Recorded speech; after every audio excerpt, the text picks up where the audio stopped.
آپ کو آخر میں یہ بات سمجھا رہا تھا کہ ایک اللہ کا فیصلہ ازلی ہے جو اس نے شروع سے ہی فرما دیا ہے، اس میں کوئی تبدیلی نہیں ہو سکتی ہے۔ کوئی بڑے سے بڑا نبی بھی اگر دعا کر دے، یعنی کرنا چاہے اللہ کے اس فیصلے کے خلاف، تو اللہ تعالیٰ ان کو دعا سے روک دیتا ہے۔ لہٰذا یہ جو کہا جاتا ہے کہ دعا تدبیر کو بدل دیتی ہے، تقدیر کو بدل دیتی ہے، یا تدبیر تقدیر کو بدل دیتی ہے، اس سے مراد وہ اللہ کے ازلی فیصلے نہیں ہیں، کیونکہ ان میں تبدیلی کی کوئی گنجائش نہیں ہے، بلکہ یہ اصل میں فرشتوں کو صحیفے صحائف دیے جاتے ہیں جن میں اللہ تعالیٰ کا وہ ازلی فیصلہ بھی لکھا ہوتا ہے۔ اس کے علاوہ اور بہت ساری فرضی صورتیں اللہ تعالیٰ لکھ کر ان کو دے دیتا ہے۔ اب وہ فرشتوں کو خود بعض اوقات نہیں پتا ہوتا کہ اس میں سے ان تمام صورتوں میں سے اللہ کا ازلی فیصلہ کون سا ہے۔ فرشتوں کو بھی اس وقت پتہ چلتا ہے جب ان میں سے کوئی ایک بات ظہور پذیر ہو جاتی ہے۔ میں آپ کو سمجھا رہا تھا، ایک اور مثال سے عرض کر دیتا ہوں۔ مثال کے طور پہ فرشتوں نے دیکھا کہ اللہ تعالیٰ نے ان کے صحائف میں لکھوایا ہے کہ اگر یہ شخص آج صبح اس راستے سے آفس جائے گا، ایکسیڈنٹ ہو جائے گا، اس راستے سے جائے گا، اس کو لوٹ لیا جائے گا، اس راستے سے جائے گا، صحیح سلامت پہنچ جائے گا، اس راستے سے جائے گا تو اس کی گاڑی پنچر ہو جائے گی اور یہ واپس آنا پڑے گا۔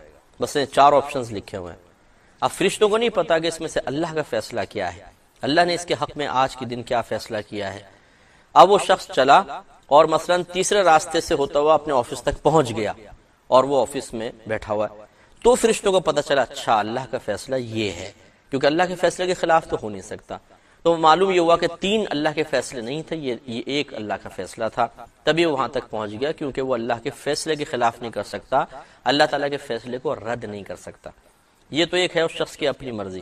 اب مثال کے طور پہ وہ شخص گھر سے چلنے لگا، اس کی والدہ نے دعا دی کہ اللہ تو اس کو 7 خیریت کے آفس تک پہنچانا۔ اب یہ باہر نکلا، اس نے سوچا اس راستے سے جاؤں، اس سے جاؤں، اس سے جاؤں، یا اس سے جاؤں۔ اب ایک دم اس کے دل میں خیال ہے چلو اس راستے سے جاتا ہوں۔ وہ گیا اور سیدھا آفس تک پہنچ گیا، آرام سے صحیح سلامت پہنچ گیا۔ تو اس کا مطلب یہ ہوا کہ ماں کی دعا کی برکت سے وہاں تک پہنچا۔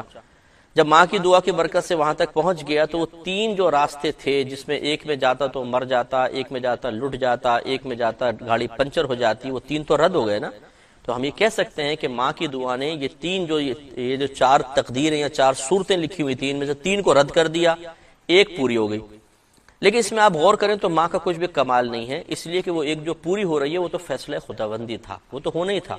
بس یہاں اتنا ہوا کہ ماں کی دعا اس فیصلہ خداوندی کے مطابق ہو گئی۔ تو اب ہم یہ کہہ سکتے ہیں یعنی جو اگر بالفرض کوئی اللہ کے ولی ہیں، وہ مطلع ہو گئے فرشتوں کے صحائف میں کیا لکھا ہوا تھا، اور انہوں نے کہا کہ ماں کی دعا کی برکت سے تم آفس تک پہنچ گئے، اگر ماں کی دعا نہ ہوتی تو شاید تم اس میں جاتے مر جاتے، اس میں جاتے لٹ جاتے، اس میں جاتے ایکسیڈنٹ ہو جاتا۔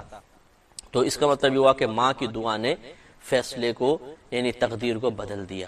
تو تقدیر بدلنے سے مراد بس اتنا ہی ہوتا ہے کہ جو فرشتوں کے صحائف میں مختلف صورتیں لکھی ہوتی ہیں، ان میں سے بعض اوقات تدبیر کی وجہ سے یا دعا کی وجہ سے وہ صورت متعین ہو جاتی ہے جو اللہ کا فیصلہ ہی ہوتا ہے، تو بس وہ کام ہو جاتا ہے، باقی سارے رد ہو جاتے ہیں۔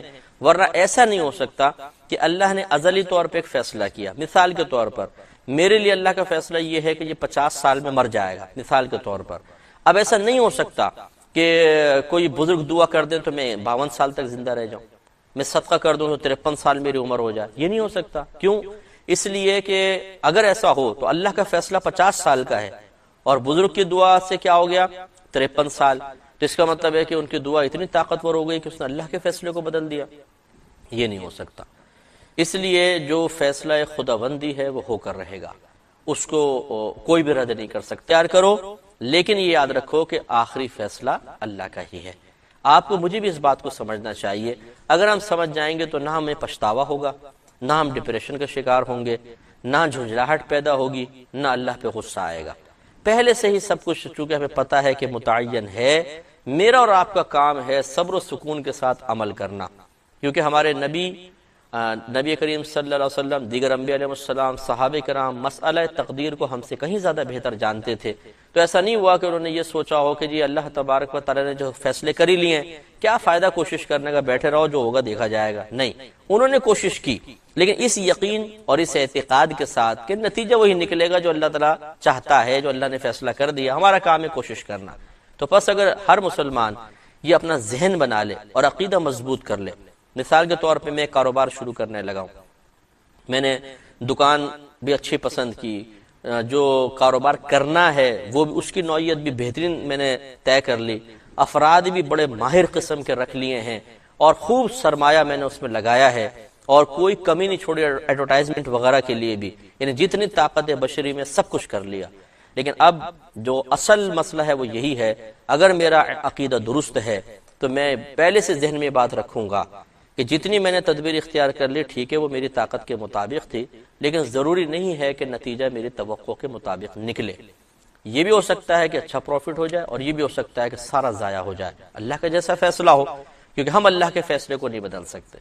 اس کا مطلب یہ نہیں ہے کہ اگر میں ماہر سے ماہر آدمی پوری دنیا سے ڈھونڈ کر ایک دکان پہ بٹھا دوں، پیسہ بھی اچھا خاصا لگاؤں اور خوب ڈیکوریشن پہ خرچ کر دوں، ایڈورٹائزمنٹ بھی اچھی کر دوں، ضرور نفع ہوگا۔ نہیں، بعض اوقات اچھے اچھے کاروباری تباہ ہو جاتے ہیں اور وہ فٹ پاتھ پر آ جاتے ہیں۔ اللہ کا فیصلہ۔ اب اگر میرا پہلے ذہن بنا ہوگا، مثلا میں نے سب کچھ کیا لیکن نقصان ہو گیا، تو پھر مجھے اتنے زیادہ میں پریشان نہیں ہوں گا۔ ایک فطری تقاضا ضرور ہوتا ہے کہ تھوڑا دل میں غم اور رنج پیدا ہوتا ہے، لیکن اگر پہلے سے ہمارا ذہن بنا ہوا ہے ٹھیک ہے، اللہ تعالیٰ کا جو فیصلہ ہوا، اب نتیجہ نکلا مثلا کاروبار تباہ ہو گیا، تو کنفرم ہو گیا کہ اللہ کا فیصلہ ازلی یہ تھا کہ اس کاروبار سے مجھے نفع نہیں ہوگا۔ لیکن مسئلہ بس یہ ہوتا ہے کہ ہمیں اللہ کے فیصلے کا پہلے سے پتہ نہیں ہوتا۔ اگر ہر شخص کو پہلے سے پتہ چل جائے تو اللہ کی مرضی کے موافق کام کر لے، لیکن پتہ نہیں ہوتا۔ اور اس میں بھی ایک اللہ کی حکمت ہے کہ یہ ہمارا امتحان ہے۔ اگر پہلے سے پتہ چل جاتا تو بہت سارے معاملات میں ہم کچھ اور تدبیر اختیار کر سکتے تھے، لیکن یہ مخفی رکھا گیا معاملہ۔ ہمیں اللہ کا فیصلہ، اللہ کا ارادہ اس وقت پتہ چلتا ہے جب کام ہو چکا ہوتا ہے۔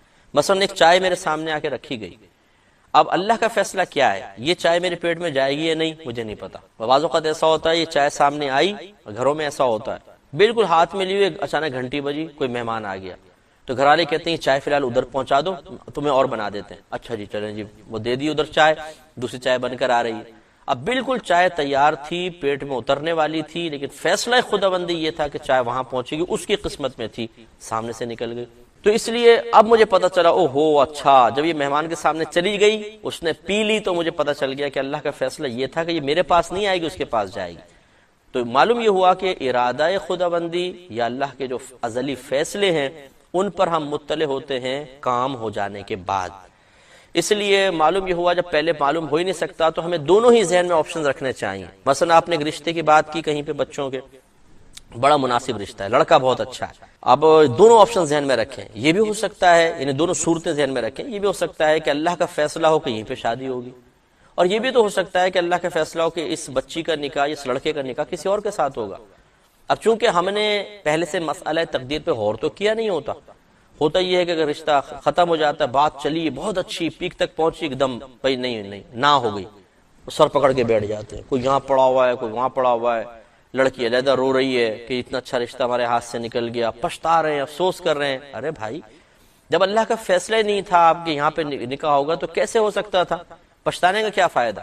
پچھتانے کا مطلب یا رونے کا مطلب اللہ تعالیٰ کی تقسیم پر راضی نہ ہونا ہے۔ اس لیے میں نے آپ کو بار بار یاد کر رہا ہوں کہ جس نے مسئلہ تقدیر کو سمجھ لیا اور اپنی طبیعت اور اپنی کیفیات کو اس کے تابع کر لیا، اس کے موافق کر لیا، ہزارہا ٹینشن سے بچ جائے گا، ہزارہا مصیبتوں سے بچے گا۔ اللہ کا بڑا کرم ہے کہ بہت سارے امور میں اب ہمارے ساتھ ایسے ہی ہوتا ہے۔ مثال کے طور پر اگر کوئی نقصان ہو جاتا ہے تو وہ اتنا صدمہ نہیں ہوتا کہ جتنا ایک عام آدمی کے شاید دماغ کی رگیں پھٹ جائیں، ہمیں اتنا صدمہ نہیں ہوگا۔ کیوں؟ اس لیے کہ ہمیں معلوم ہے کہ اللہ کا ارادہ یہ تھا، اور جب ہمارا رب ہمارے لیے کہ ارادہ کر رہا ہے تو وہ تو 70 ماؤں سے زیادہ مہربان ہے۔ وہ ارادہ مجھے سمجھ میں آئے یا نہ آئے، میرے حق میں ضرور مفید ہوگا۔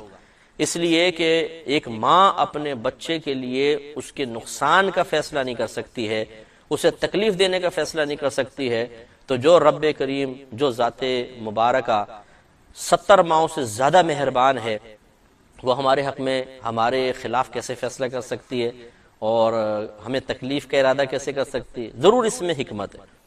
لیکن یہ بالکل ایسا ہی ہوتا ہے جیسے ایک ماں، بچہ اسکول نہیں جا رہا، ماں نے پکڑ کے پٹائی کر دی، کیوں نہیں جا رہا؟ بچہ کہتا ہے جی بڑا مارا ہے، تکلیف مجھے پہنچائی ہے، لیکن دیکھنے والے کہتے ہیں نہیں صحیح ہے، اس تکلیف میں بھی تمہارے لیے ایک فائدہ ہے، اس لیے کہ اگر تمہیں ماں نہیں مارے گی، تم کھیل کود کرو گے، پڑھو گے نہیں، تو بڑے آدمی کیسے بنو گے؟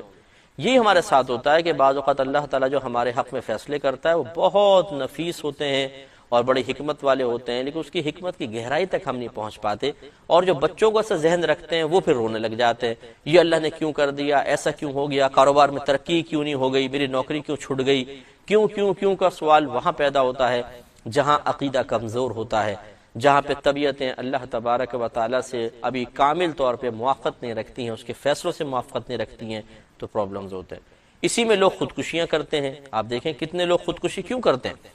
وہ مایوس ہو جاتے ہیں، اللہ سے مایوس ہو جاتے ہیں، حالات سے مایوس ہو جاتے ہیں، انہوں نے مسئلہ تقدیر کو سمجھا نہیں ہوتا صحیح طریقے سے، تو گزرے ہوئی چیزوں کے اوپر سخت پچھتاتے ہیں اور خودکشی کی طرف قدم بڑھا دیتے ہیں۔ اگر یہ مسئلہ سمجھا ہوتا تو اور اس کو صحیح اپنی طبیعت کو اس کے موافق بھی کر لیا ہوتا، کوئی ٹینشن نہیں، فطری ایک تقاضا ضرور ہے، صدمہ ضرور ہوگا۔ دیکھیں ہمارے نبی کریم صلی اللہ علیہ وسلم مسئلہ تقدیر جانتے تھے، لیکن جب نقصانات ہوئے ہیں آپ کا رنج فرمانا بھی ثابت ہے، آپ کی چشمان مبارکہ سے آنسو نکلنا بھی ثابت ہے۔ جیسے آپ کے صاحبزادے ابراہیم رضی اللہ تعالی عنہ کا انتقال ہوا تو سرکار کے چشمان مبارکہ سے آنسو نکلے، دل رنج محسوس کر رہا ہے، لیکن یہ فیصلہ خداوندی ہے نا، کوئی شکوہ نہیں ہے، کوئی اعتراض نہیں ہے۔ تو یہ کوئی ایسی بات نہیں ہے کہ اگر آپ کسی نقصان پہ آپ کا دل غم محسوس کرے، رنج محسوس کرے، یہ تو ایک فطری تقاضا ہے، یہ کوئی اللہ کی رضا پر راضی رہنے کے خلاف نہیں ہے۔ خلاف تب ہو کہ آپ اس فیصلے کو قبول نہ کر رہے ہوں، نہیں غلط، ایسا نہیں ہونا چاہیے تھا، میرے ساتھ ایسا کیوں ہوا، اللہ نے میرے ساتھ ایسا کیوں کر دیا، یہ جو کیوں ہے نا، کیوں اور اعتراض اللہ تعالیٰ کے تقسیم اور فیصلے پر، یہ غلط چیز ہے، یہ نہیں ہونی چاہیے۔ اگر یہ ہم اچھی طرح مسئلہ سمجھ لیں تو الحمدللہ بہت ساری مصیبتوں سے بچ سکتے ہیں، ایمان کو بچا سکتے ہیں، اور شیطان کے ہزارہ وار رد کر سکتے ہیں۔ شیطان اسی طریقے سے ہمیں جہالت میں مبتلا کر کے مارتا ہے اور ہمارے ایمان کی بربادی کا سامان کرتا ہے۔ تو امید ہے کہ اس تفصیل سے آپ کچھ نہ کچھ ضرور سمجھے ہوں گے۔